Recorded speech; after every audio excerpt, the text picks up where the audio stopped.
Millionaire bets he can refine any woman, but everything changes when she reveals why she said yes. The butterfly brooch was faded, but still quietly gleamed on her uniform. She served coffee every morning to the same man who had once laughed at her when no one else dared to. He thought he was choosing her, but didn't know she had chosen him years ago, in silence. And when she finally spoke a single sentence, everything changed. The Chicago skyline glimmered under the twilight as Mark Adler raised his champagne glass in a rooftop bar 40 floors above the city's busy streets. His Armani suit caught the golden light as he laughed with his circle of wealthy friends. "Money can't buy happiness. Please," Mark swirled his drink. "Money buys everything, including class." Carter Richardson, his Harvard roommate turned business rival, smirked.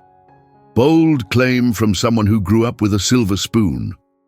"A class isn't inherited, Carter, it's acquired," Mark countered, his blue eyes narrowing. "With the right resources, anyone can transform." "Even that coffee shop girl who serves you every morning? The plain one with the weird pin?" Carter challenged, loosening his tie.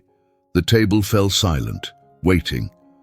Mark hadn't built Adler Enterprises by backing down from challenges. 3 weeks. I could turn any woman into high society material in 3 weeks. "Put your money where your mouth is," Carter goaded. 20,000 says you can't. The next morning, Mark entered the small coffee shop where he'd stopped daily for years without really seeing the people who served him. Today was different. He scanned the employees, finally settling on her, Emily Ruiz, according to her name tag. Mid-30s, average height, with dark hair pulled back tightly. Nothing remarkable except for the faded brooch pinned to her uniform.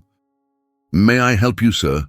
Her voice was steady, her eyes intelligent. Mark explained his proposition bluntly, expecting shock or offense. Instead, Emily studied him with unsettling calm. $10,000, he offered, "for 3 weeks of your time." 15, she countered smoothly. "And one condition, you can't ask about my past." Her composure caught him off guard. "Agreed." As Emily walked away to remove her apron, her hands trembled slightly, the only sign that this encounter had affected her at all. The following day, Emily arrived at Mark's downtown penthouse precisely at 9. Her simple clothes and minimal makeup contrasted sharply with the luxury surrounding her, the faded brooch still pinned to her blouse. "This is Helen Blackwood," Mark introduced an elegant older woman. "She'll oversee your transformation." "Mrs." Helen's eyebrows rose as she observed Emily. "Let's begin with posture and voice." Surprisingly, Emily executed the walking exercises with natural grace. When Helen demonstrated proper table etiquette, Emily replicated it flawlessly. "You've done this before," Helen remarked suspiciously. "I observe," Emily replied. "When you're invisible to most people, you learn by watching." Mark observed from his home office, more invested in winning than the woman herself. He'd designed countless marketing campaigns, revamped entire product lines. Transforming one ordinary woman would be simple. Yet something about Emily's quiet confidence unsettled him. The way she watched everything, including him, with those knowing eyes. After Helen left, Emily lingered by the window overlooking the city. From her purse, she removed an old-school folder. Inside, a name had been written repeatedly in girlish handwriting, crossed out and rewritten countless times. The name was Mark Adler. The fluorescent lights of Jefferson High School buzzed harshly above the crowded hallway. Girls in low-rise jeans and boys with spiky hair pushed past a heavy-set girl struggling to navigate the narrow space between lockers. Emily Ruiz, age 16, clutched her books tightly against her chest, creating a shield against the world. Her size 24 clothes clung uncomfortably as she slipped into Mr. Brennan's English class, sliding into her assigned seat, directly behind Mark Adler. From this vantage point, she'd spent nearly a decade watching the back of his head. The way his hair curled slightly at the nape of his neck, how his shoulders tensed when teachers called on him. A paper airplane hit Emily's desk. She unfolded it to find a crude drawing of an elephant wearing her clothes. "Dude, check it out," Jason Mills snickered, nudging Mark. The classroom erupted in laughter. Mark turned, glanced at the paper, and chuckled, not enthusiastically, but enough to be included. Enough to wound, but for a split second his eyes met Emily's, and something flickered there. Discomfort. Shame. It was this glimpse of conscience, that confused Emily most, that made her heart flutter traitorously even as tears threatened. Later that day, hiding in the girls' bathroom after gym class, Emily heard voices outside. "Why's she even here?" "Jefferson's supposed to be college prep." Mark's voice drifted through the door.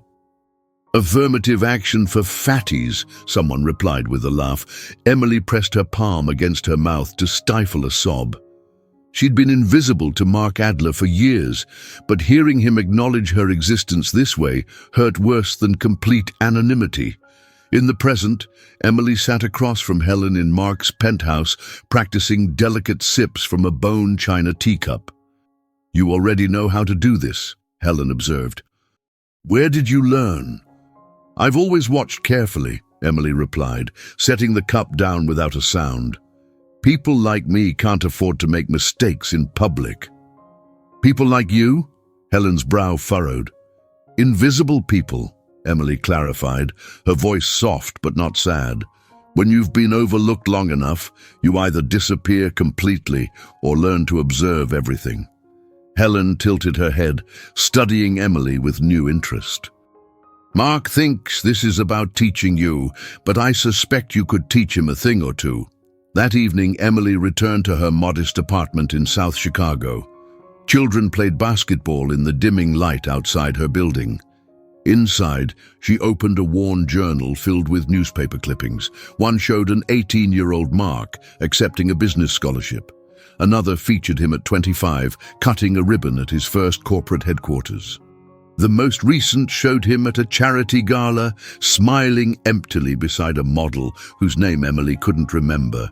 She touched the photo lightly. "You never saw me then," she whispered, "but you will now." Meanwhile, across town, Mark hosted a dinner party, entertaining clients with practiced charm. Yet his mind kept wandering to Emily's unsettling gaze. Something about her seemed familiar, in a way he couldn't place, like a word on the tip of his tongue, just beyond reach. "To making the impossible possible," he toasted, raising his glass. But for the first time in years, his confidence wavered. In her apartment, Emily removed her brooch, a simple butterfly with faded blue enamel wings. The same brooch she'd worn on her first day of high school, the day she'd first sat behind Mark Adler, a talisman of the girl she'd been. The girl who'd sat silently watching, learning and waiting. For what?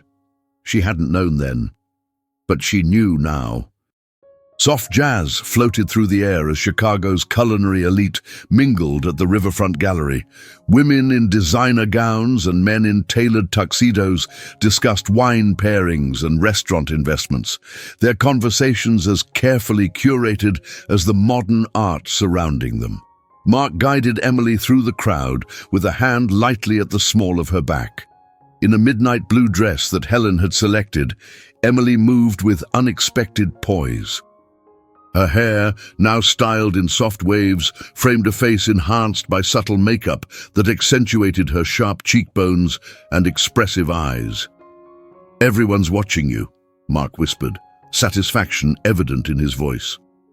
"They're watching you," Emily corrected softly. "I'm just an accessory they're trying to place." A silver-haired restaurateur approached, kissing Emily's hand. "You must be European. That quiet confidence is so distinctly old world." Emily smiled. "How perceptive of you to notice." Her accent carried just a hint of something unplaceable. Mark blinked in surprise. Where had she learned to deflect so elegantly?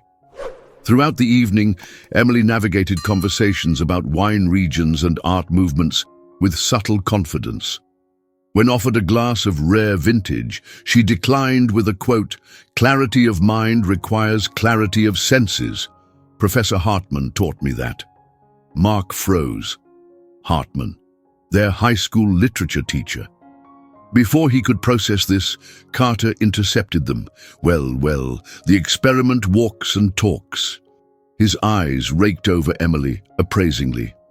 "Actually," Emily replied, her voice mild but firm, "I believe the experiment is observing right now. I'm merely its subject." Carter's smile faltered as Helen, who had been hovering nearby, suppressed a laugh. "She's a natural," Helen whispered to Mark later. "Far more so than half the society women I've coached." As the evening concluded, they stood waiting for the valet to bring Mark's car. "Congratulations," Mark said. "You had them all fooled." Emily looked at him, her expression unreadable. "It was interesting to visit your world. Thank you for the opportunity." "My world." "Don't get ahead of yourself," Mark replied, though without his usual edge. "No," she smiled faintly. "Just borrowing it for the evening." In the car, streetlights illuminated Emily's profile intermittently. Mark found himself studying her, trying to place the nagging familiarity. "Where did you learn to handle people like that?" he asked finally. "In silence," she answered, looking out the window. "The best lessons often are." When they reached her apartment building, Mark noticed children still playing under streetlights despite the late hour. Something about their laughter made his chest tighten unexpectedly. "Will there be additional instructions for tomorrow?" Emily asked, hand on the door handle. "Yes, Helen will continue your wardrobe consultations in the morning." Mark hesitated. "You did well tonight." "Thank you." She stepped out, then turned back. "Good night, Mark." It was the first time she'd used his first name. Inside her apartment, Emily locked the door and exhaled deeply. She moved to a small desk and opened the bottom drawer, removing a leather-bound yearbook. She flipped to a page where a teenage Mark stood proudly holding a debate trophy. Next to it, barely visible at the edge of the frame, stood a heavy-set girl looking at him with unmistakable longing. Meanwhile, in his penthouse, Mark poured himself a whiskey, troubled by something he couldn't name. He pulled out his phone, scrolling through photos from the evening. In the background of one, he caught Emily looking directly at him, not with admiration or resentment, but with something more disturbing: compassion. A memory surfaced, fleeting but distinct, of a girl sitting behind him in high school. Overweight, silent, always watching. He shook his head, dismissing the thought. There was no way. It couldn't be. Could it? "I'd like to take you to dinner," Mark announced 3 days later, leaning against his kitchen counter. "No photographers, no audience. Just us." Emily looked up from the book she was reading. "Testing my table manners without supervision? Call it professional curiosity." His eyes held a new intensity. "Unless you're uncomfortable with that." "I've never been uncomfortable with silence," she replied, closing her book. "That's your affliction, not mine." That evening, they sat at a secluded table at Aurelia, one of Chicago's most exclusive restaurants. Emily wore a simple black dress, her hair pulled back to reveal delicate pearl earrings. "Do you enjoy all this?" Emily asked, gesturing subtly at their surroundings. "The performance of wealth?" Mark studied her. "It's not a performance when it's real." "Everything we present to others is performance," Emily countered. "Even authenticity can be calculated." Their conversation shifted to education inequality in Chicago. Emily spoke with unexpected eloquence about resource disparities between schools in different neighborhoods. "You sound like you've given this considerable thought," Mark remarked, increasingly intrigued. "Perhaps I just read your book," Emily replied. Mark stilled. "My book?" "Market Solutions for Social Problems." she said, sipping her water. You published it at 25. Only 5,000 copies printed. Your most honest work before corporate success softened your edges. And Mark set down his fork. I never mentioned writing a book. Didn't you? Emily's expression revealed nothing. How careless of me to remember things you haven't shared. On the drive back, an uncomfortable silence filled the car. When they reached her apartment, Emily opened the door immediately. Thank you for dinner, Mr. Adler. The formality felt deliberate. You paid for the meal. I'll pay for my own way home. She stepped out and closed the door before Mark could respond. He watched her walk toward the building entrance, her posture perfect, another lesson she'd supposedly just learned but seemed to have known all along. Back in his penthouse, Mark poured a drink with an unsteady hand. He scrolled through the evening's photos on his phone, studying Emily's face in each one. In the background of one image, she was looking directly at him with an expression that wasn't admiration or attraction, but something far more unsettling: understanding. His dreams that night were fragmented: school hallways, laughter, a large girl always in his peripheral vision, watching silently. He woke at 3 a.m., covered in sweat. Mark opened his laptop and typed Emily Ruiz into the search engine. Nothing relevant appeared. He tried Emily Ruiz, Jefferson High School, and waited, heart pounding. No results matched his search. The next morning, Helen arrived to find Mark distracted. Is something wrong? She asked, arranging style guides on the kitchen island. What do you make of her? Mark asked abruptly. Emily. Helen considered carefully. She's not what she appears to be. Meaning? She doesn't need these lessons, Mark. She's already learned them somewhere. Helen looked at him pointedly. The question is why she's pretending otherwise. Emily arrived precisely at 9, wearing a navy dress with her ever-present brooch. Today we'll practice introductions for the charity auction, Helen began. Actually, Mark interrupted, I need to speak with Emily alone. Helen glanced between them before gathering her things. I'll return tomorrow, she said, touching Emily's arm lightly as she passed, a gesture of unexpected solidarity. When the door closed, Mark faced Emily directly. Who are you really? Emily sat down, crossing her legs elegantly. I'm exactly who I appear to be. And what is that exactly? Someone who accepted an offer that seemed advantageous, she replied calmly. Isn't that the foundation of capitalism you so fervently believe in? Mark leaned forward. You knew about my book. You quoted my high school teacher. Did I? Emily's composure never wavered. Perhaps you mentioned these things yourself. I didn't. Then perhaps, Emily said quietly, you should ask yourself why that troubles you so much. Mark stared at her, a cold sensation spreading through his chest. She wasn't denying it. She was challenging him to remember. Remember what?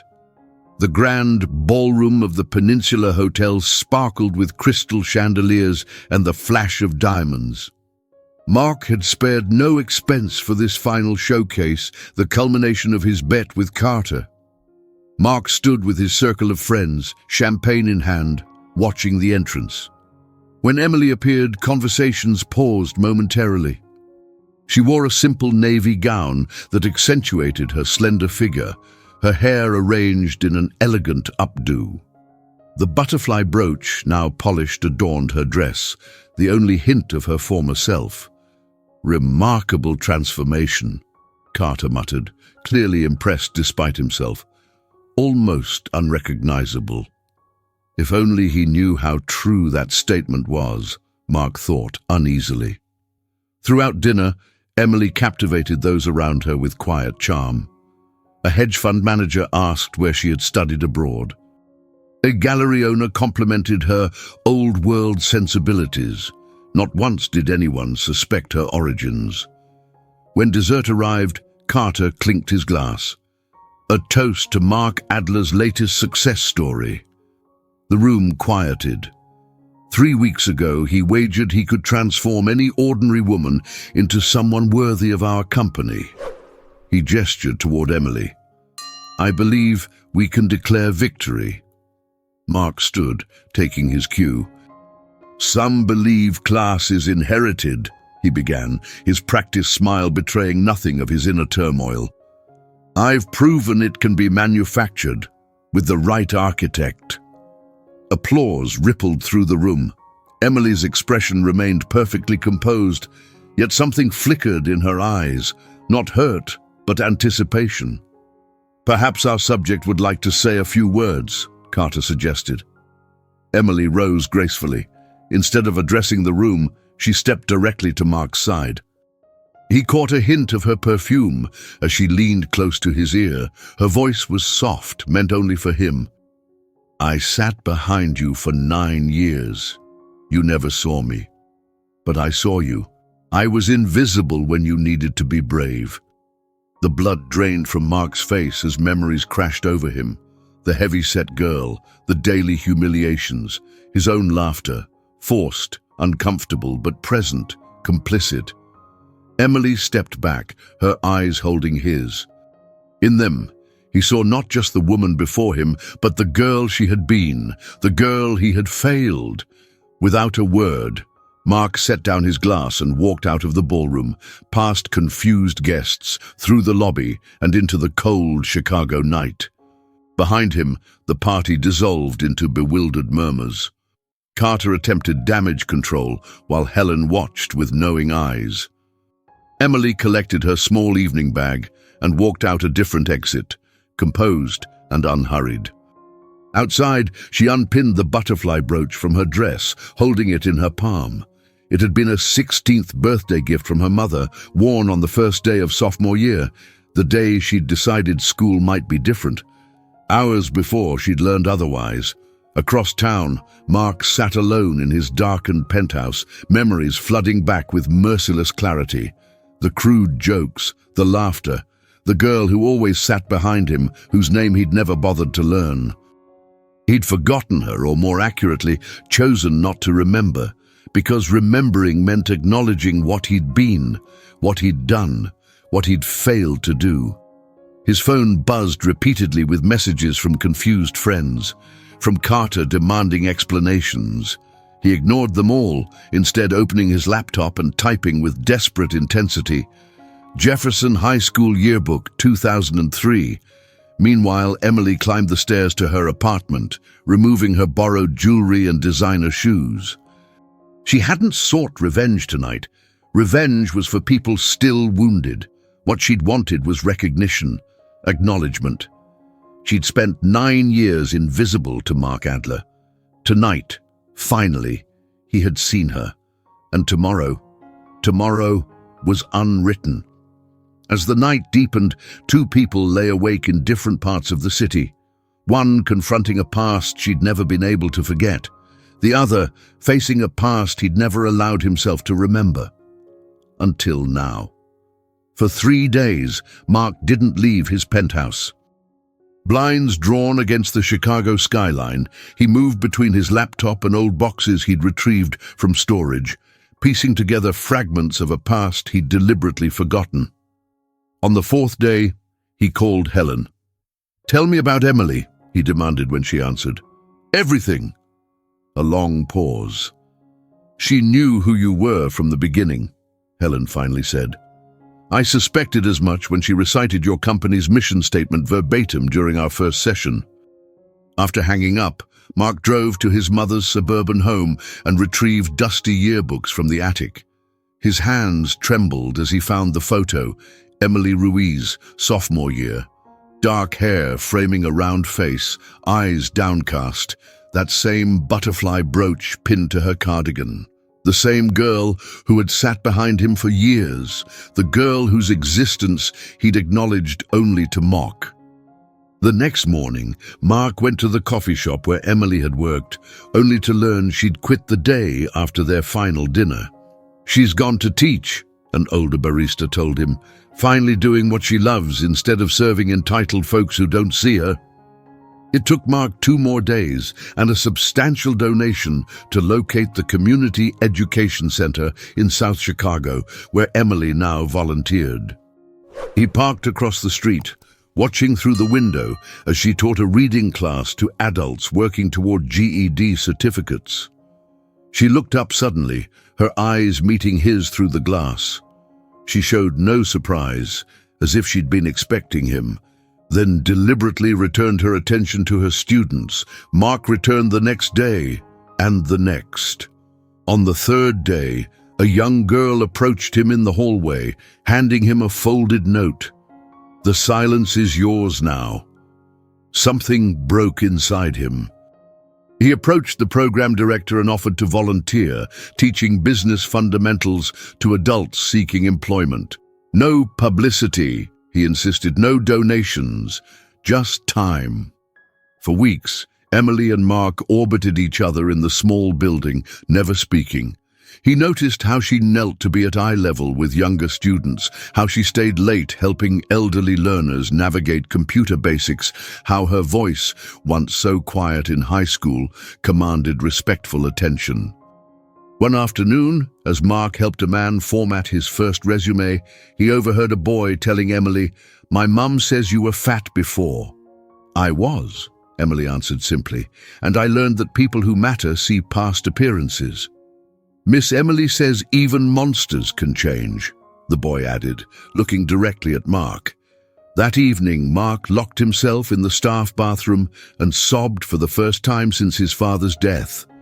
When he emerged, the elderly janitor gave him a knowing look. "She used to cry in the bathroom too," the man said, "back when she was a student teacher here, said it reminded her of high school." Mark drove to his childhood home that night, where his mother still lived. He hadn't visited in months, always sending a car to bring her to him instead. "I need to tell you something," he said, as they sat in the kitchen where he'd grown up. "About who I was in high school. About who I've become." His mother listened silently, then touched his cheek. "I always wondered when you'd remember the person I raised you to be." The following week, Mark submitted a proposal to the Education Center's board, an anonymous scholarship fund for GED graduates pursuing higher education. When the director asked for his name for the paperwork, Mark refused. "It's not about recognition," he insisted. Later that day, Emily confronted him in the empty classroom. "Why hide your contribution?" Her voice was steady, but her eyes searched his. "After spending your entire adult life putting your name on buildings," Mark met her gaze directly for the first time since the gala. "Because doing the right thing quietly hurts less than doing the wrong thing loudly." Emily's expression softened, almost imperceptibly. "That's a start." As she turned to leave, Mark spoke again. "Did I ever apologize? Back then? Did I ever try?" Emily paused in the doorway. "No," she said softly. "But you looked back sometimes, with regret. It wasn't enough. But I saw it." She left him standing there, clutching papers covered in red marks, corrections made with the same careful attention she'd once given to his undeserving back in a classroom long ago. The barrier between them remained, built of years of silence and complicity, but for the first time it seemed less insurmountable. Neither knew what came next, but both recognized that something had irrevocably changed. October painted Chicago in amber and gold as weeks of silence transformed into a fragile routine. Mark continued volunteering at the Education Center, his expensive suits replaced by casual button-downs, his corporate mask gradually slipping away. After a month, he wrote Emily a letter, pages of apology and reflection, and left it on her desk. She returned it unopened with a post-it note. "Words don't rewrite history." Though they never spoke directly, Mark observed Emily closely. The way she built her students' confidence with relentless patience, how she remembered everyone's challenges and victories, making each person feel truly seen. One Thursday afternoon, Mark was helping a veteran with computer skills when commotion erupted in Emily's classroom. A young girl ran out sobbing while another student shouted after her, "Nobody wants a fat girl's opinion anyway." Without thinking, Mark moved toward the hallway, but stopped when he saw Emily kneel before the crying child. "Listen to me, Lucia," Emily said, gently wiping the girl's tears. "There will always be people who can't see past what you look like, but someday you'll shine so brightly in places where they said you didn't belong." Mark froze. The words struck him with physical force.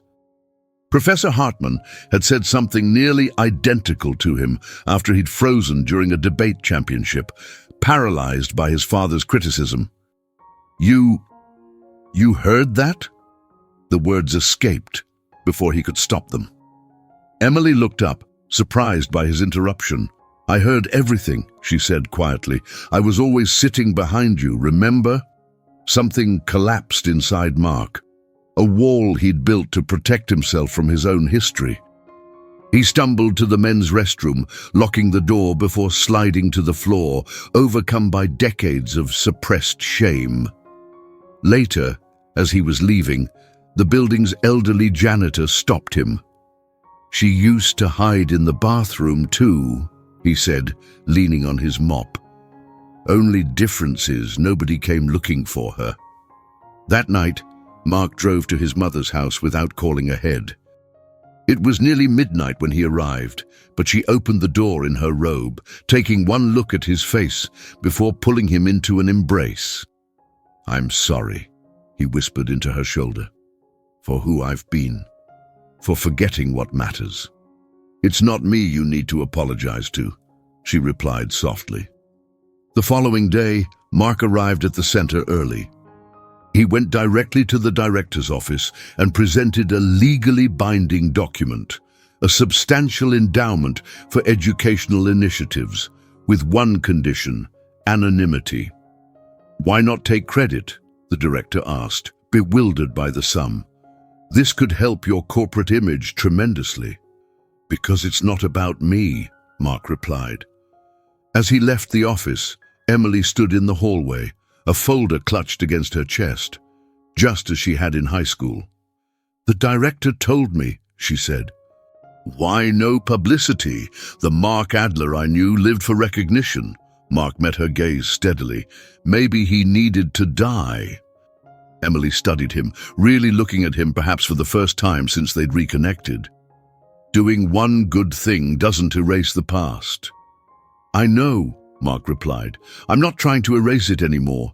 I'm trying to face it." Something shifted in Emily's expression, not forgiveness, but acknowledgement, a first fragile bridge across years of silence. That afternoon, as Mark taught his business class, Emily appeared in the doorway. She didn't speak, just watched him, reversing their positions from all those years ago. At the end of the session, she approached his desk. "There's a student," she said hesitantly, "brilliant but shy, can't afford college. I thought maybe—" Mark nodded.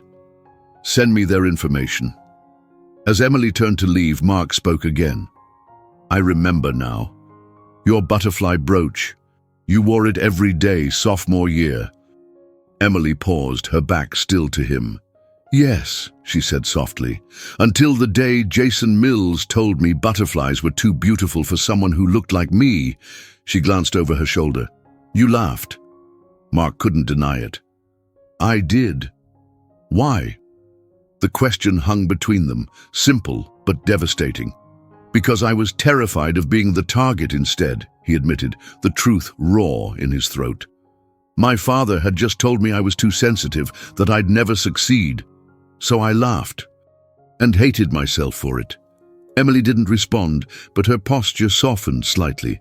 "That doesn't excuse it," Mark added. "Nothing does." "No," she agreed quietly, "but it helps me understand."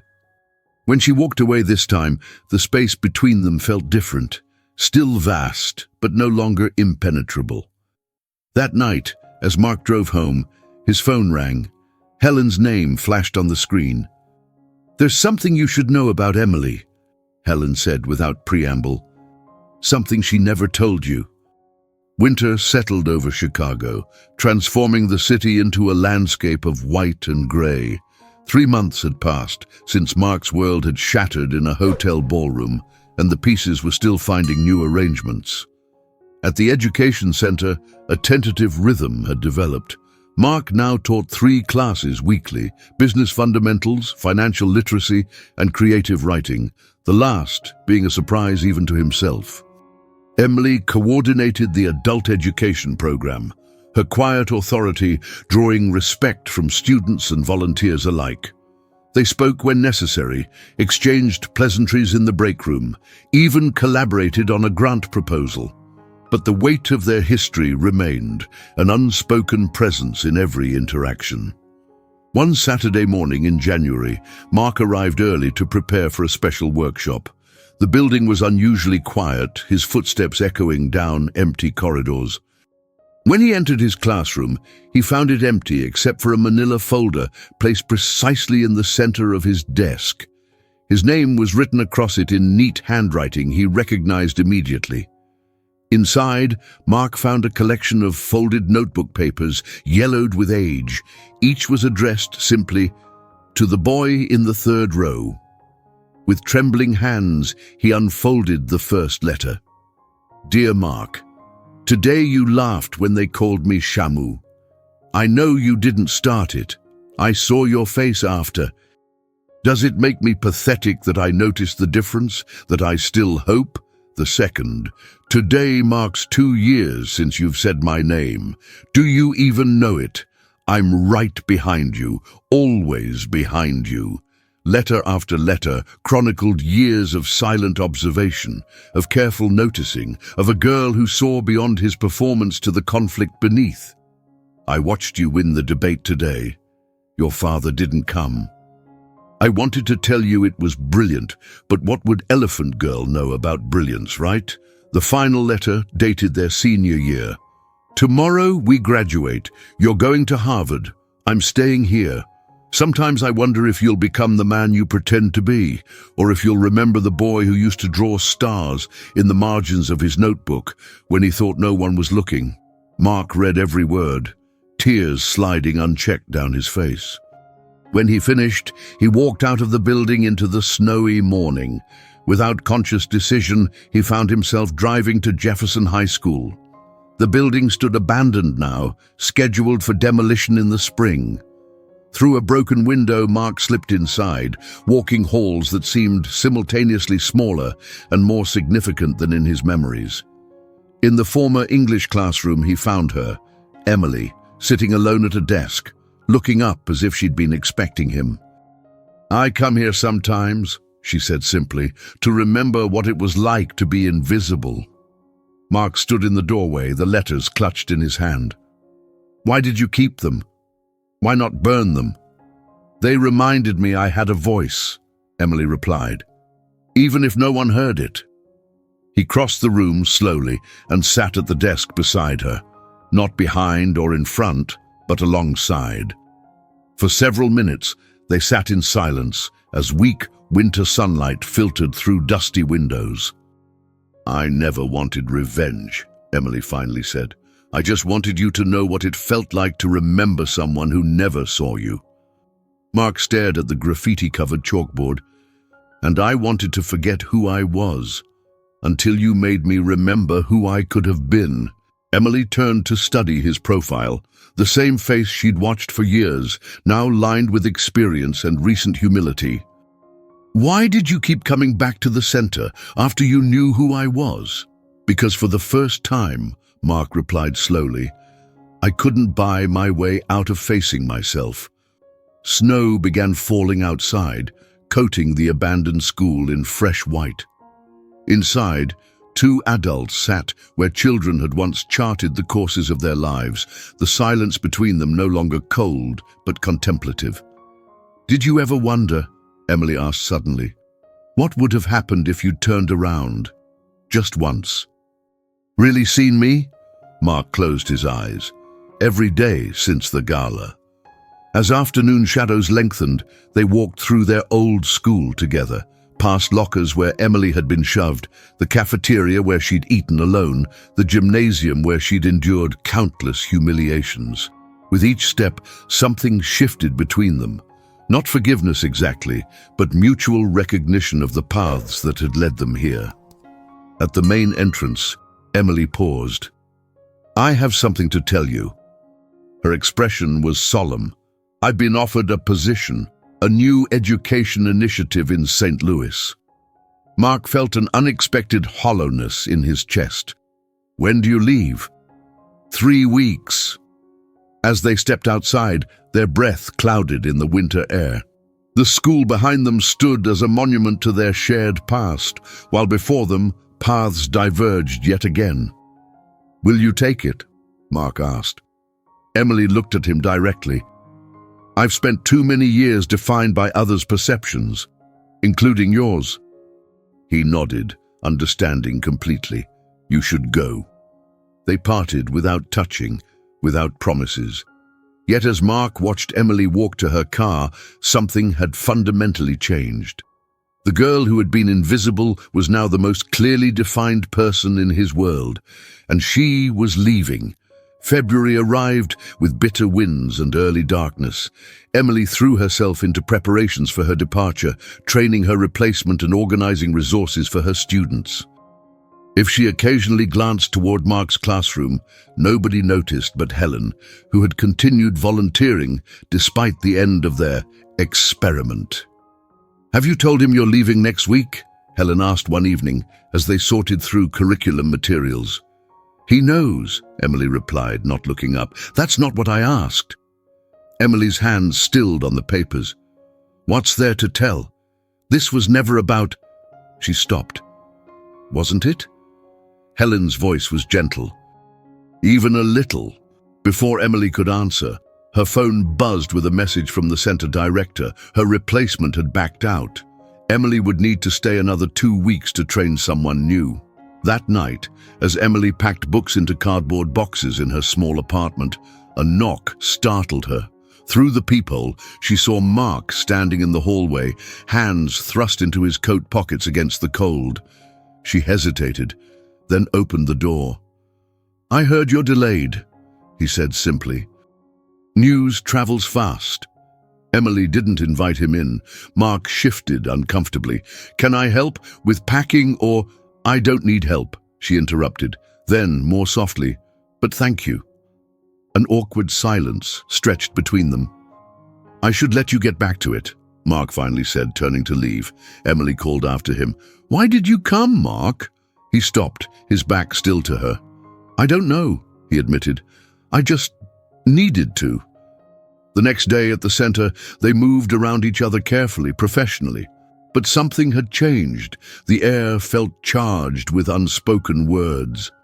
3 days before Emily's rescheduled departure, the director summoned her to his office. "The St. Louis program has been delayed indefinitely due to funding issues," he explained apologetically. "They still want you, but it could be months." That evening, Emily sat alone in her half-packed apartment, feeling oddly untethered. For months, she'd focused on this move, this clean break from Chicago, from her past, from Mark. Now, suspended in limbo, she confronted the question she'd been avoiding. Was she running towards something new or away from something unresolved? The following night, Mark appeared at her door again, this time with an envelope. "I found this," he said, handing it to her, "in my mother's attic." Inside was a yellowed newspaper clipping, the announcement of Adler Enterprises' founding. On the back, in girlish handwriting, "One day he'll remember." Emily's hands trembled slightly. "Where did you get this?" "It fell from a book my mother kept. My high school achievements." Mark's voice was soft. "She said she found it pressed between the pages years ago but never showed me. She thought it was from a girlfriend." Emily turned away, but not before Mark caught the tears in her eyes. "You loved me," he said, not a question but a realization. "Despite everything." Emily closed her eyes briefly. "I loved who I thought you could be," she corrected. "Someone who might still exist beneath everything else." Before Mark could respond, Emily handed back the clipping. "I need to finish packing." "But the program's delayed," he protested. "There are other programs," she replied firmly. "Good night, Mark." The next day, Emily didn't come to the center. Mark taught his classes mechanically, checking the door each time it opened. At day's end, Helen found him staring at Emily's empty classroom. "She's gone to visit her sister in Milwaukee," Helen explained. "She needed space." "From me," Mark said flatly. Helen considered him carefully. "From what you represent." That evening, Mark walked to Emily's coffee shop, where everything had begun. The barista who had known Emily was working. "She left something for you," the woman said, sliding a small envelope across the counter. Inside was a simple note in Emily's precise handwriting. "Class isn't taught, it's recognized." Mark read it 3 times, trying to decipher its meaning. As he tucked it into his pocket, the barista added, "She said you'd understand, eventually." For the first time since the night of the gala, Mark laughed, a genuine sound that startled even himself, because suddenly he did understand. The bet that had brought them together had never been about transforming Emily into someone worthy of his world. It had been about whether Mark could recognize the worth that had always been there, invisible to him until now. He had lost the original bet spectacularly, but perhaps there was still time to win something far more valuable. Mark pulled out his phone and made a call he'd been avoiding for months. "Carter, it's Mark, about that bet." 2 days later, Emily returned to find the education center buzzing with excitement. The director met her at the door. "You won't believe what happened," he beamed. "Mark Adler publicly admitted to making a degrading bet about a woman's social transformation. He's donated the bet money, plus 10 times that amount, to programs supporting body positivity and anti-bullying initiatives." Emily froze. "He said this publicly?" "Press conference and everything," the director confirmed. "He specifically mentioned Jefferson High School and apologized for his role in perpetuating harmful behaviors." Later that day, Mark appeared in her classroom doorway. For the first time in weeks, Emily truly looked at him, saw the dark circles under his eyes, the uncertainty in his posture, so at odds with the confident executive she'd first encountered. "Why did you do it?" she asked quietly. "Because some debts can't be paid privately," Mark replied. "And some bets deserve to be lost publicly." Emily studied him for a long moment. "What happens now?" "That depends," Mark said carefully. "Are you still leaving?" "Yes," Emily answered without hesitation. "I need to." Mark nodded, accepting this. "I understand." As he turned to go, Emily called after him, "But not forever." He stopped, hope flaring briefly in his eyes. "I need to become someone defined by more than just my history with you," Emily explained. "And maybe you need that too." For the first time, Mark smiled at her without reservation. "Maybe we both do." 14 months passed. Spring returned to Chicago, painting the city in pastels after a harsh winter. Mark Adler sat in his office at the education center, no longer a volunteer, but the executive director, having resigned from Adler Enterprises to dedicate himself fully to educational initiatives. The center had expanded, now occupying an entire renovated building with programs ranging from GED preparation to small business incubation. Mark still taught several classes weekly, maintaining the connection to students that had unexpectedly become his anchor. His penthouse had been sold, the proceeds establishing scholarships for students from underserved communities. He lived now in a modest brownstone walking distance from the center, with a small garden he was learning to tend, a task requiring patience he once would have considered beneath him. Carter and his former social circle had largely fallen away, replaced by colleagues who shared his vision for accessible education. Helen remained, now heading the center's mentorship program, a steady presence as Mark navigated his reinvented life. One rainy Tuesday, Mark was reviewing grant applications when his assistant knocked. "There's an educator here from the St. Louis program," she announced, "about the partnership." Mark looked up, words failing as Emily Ruiz stepped into his office. Her hair was shorter now, styled in a practical bob, but she wore the same butterfly brooch, polished and prominent. "Hello, Mark," she said simply. They had maintained sporadic contact, professional emails about program coordination, occasional updates through Helen. But this was the first time they'd stood face-to-face since her departure. "The St. Louis program director sent me to finalize details for our summer exchange," Emily explained, her composure betrayed only by a slight flush on her cheeks. "I'll be in Chicago for 3 days." They spoke professionally about the partnership, about student needs and curriculum alignment. Only when the meeting concluded did Mark ask, "Would you like to see what we've done with the place?" As they toured the expanded facility, students and staff greeted Emily warmly. Many knew her from before. Others recognized her from Mark's frequent references to our St. Louis counterparts' innovative approaches. "You've built something remarkable," Emily observed as they reached the rooftop garden where students grew vegetables for the community. "We have," Mark corrected gently. "Your curriculum models were the foundation." As afternoon faded toward evening, they found themselves in Emily's former classroom, now a library named for Jefferson High School's beloved Professor Hartman.